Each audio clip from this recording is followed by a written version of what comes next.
Hello guys and welcome to the new lecture. In this class we're going to learn about the date pickers.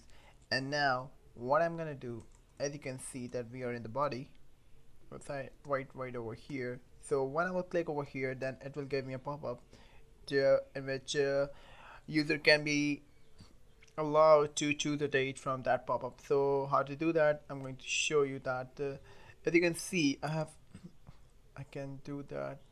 Okay, so date input, the type would be text, right? But for using date picker, the type would be text, and I need to assign the ID. Why to assign the ID? Because we will use this ID in the jQuery file, right? So that should be, you can give it any name you want, but I'm giving it date picker. So now I'm going to the index.js. Now dollar to parentheses, I need to assign the ID over here of input tag over here, which is date picker. So I'm going to the index.js. As you can see, date picker.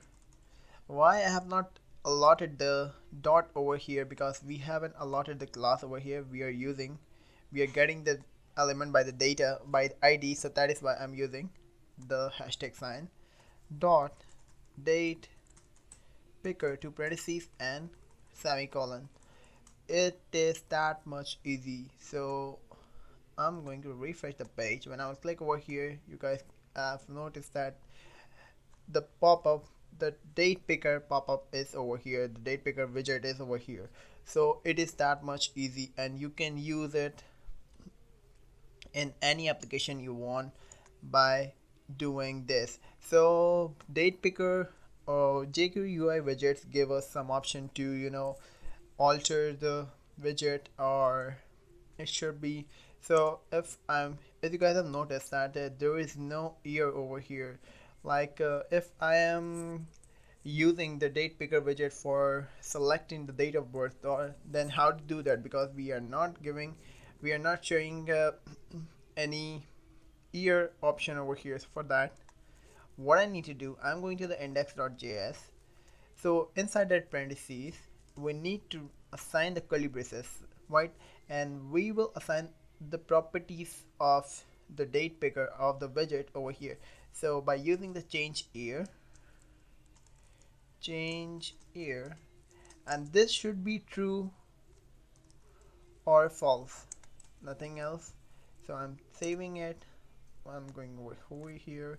As you can see that now it is giving me an option to select the year, right? So you can do that for multiple properties.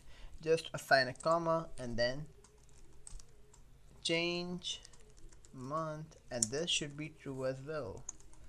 Guys, you have noticed that the Y of an year is capital and M of an month is capital. So change month, this should be true as well.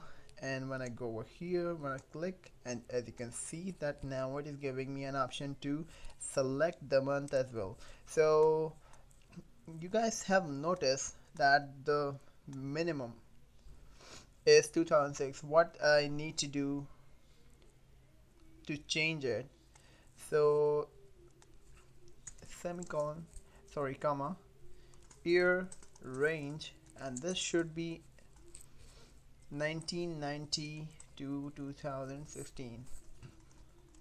Year range is also an property.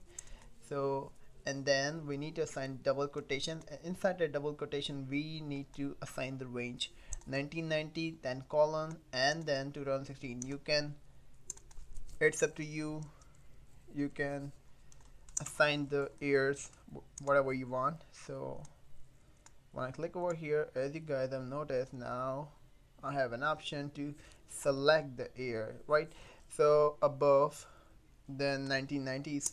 So guys, in this lecture we have learned that how to use and how to create and how to implement the date picker widget in our web application. So in the next class we are going to learn about the tooltips. So see you guys, till then, have a good day.